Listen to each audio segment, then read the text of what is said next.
ఆ ప్రాంతం పేరు మోసిన దొంగలు ఉన్నటువంటి ప్రాంతం. తరచుగా ప్రాంతానికి దొంగలు వచ్చి దొంగతనాలు చేస్తా వెళ్ళిపోతూ ఉండేవాళ్ళు. పోలీస్ వ్యవస్థకు అది ఒక తలనొప్పిగా మారింది. కొన్ని నెలల బట్టి ఆ దొంగలు ఎవరు, ఎక్కడి నుంచి వస్తున్నారు, ఎంత ప్రయత్నం చేసినా పట్టుకోలేకపోయాడు. సరిగ్గా ఆ దినాల్లో ఆ పోలీస్ స్టేషన్లో పనిచేయటానికి ఒక క్రైస్తవ ఎస్ఐ ట్రాన్స్ఫర్ అయ్యి వచ్చాడు. విషయం తెలిసింది.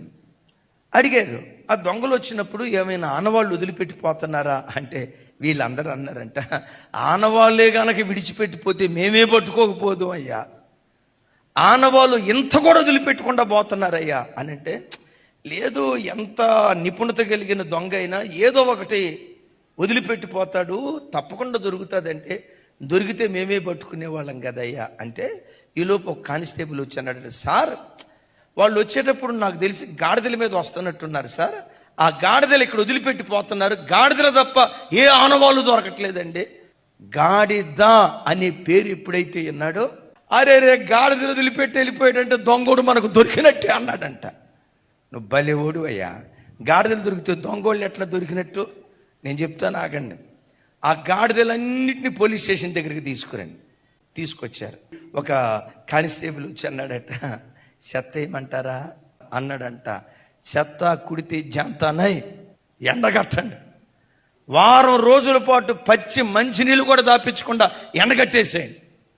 ఆ తర్వాత ఈ ఎస్ఐ గారు వచ్చి ఆ గాడిద మెడకొన కట్లొప్పు తీసి పో అన్నాడట. ఇక ఆకలి బాధతో ఈ గాడిదలు పరిగెత్తుకుంటా ఆ దొంగలు ఎక్కడ ఉంటారో ఆ దొంగల గుహ దగ్గరికి వెళ్ళి నిలవబడింది.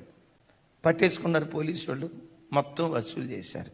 అప్పుడు ఈ ఎస్ఐని అడిగారు, సార్ అసలు ఇలాంటి ఆలోచన మీకు ఎట్లా వచ్చింది సార్, గాడిదలు భలే దారి చూపించాయి, అసలు ఎట్లా నీ విజయానికి కలిగిన కారణం ఏంటి సార్ అంటే, ఆయన నవ్వుతూ అన్నాడట, నా విజయానికి కలిగిన కారణం నేను ప్రతిరోజు ధ్యానిస్తున్న పరిశుద్ధ గ్రంథమైనటువంటి బైబిల్.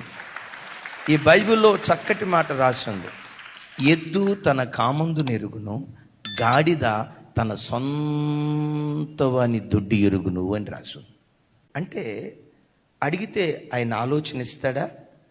నిశ్చయంగా మనకు అనుగ్రహిస్తాడు. నువ్వు అడగాలే గాని.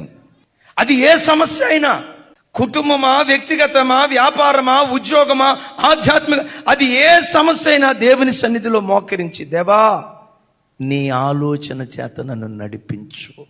ఆయన ఆలోచన నువ్వు పాటిస్తే గొడ్డలితో పోయే సమస్య గోటితో దేవుడు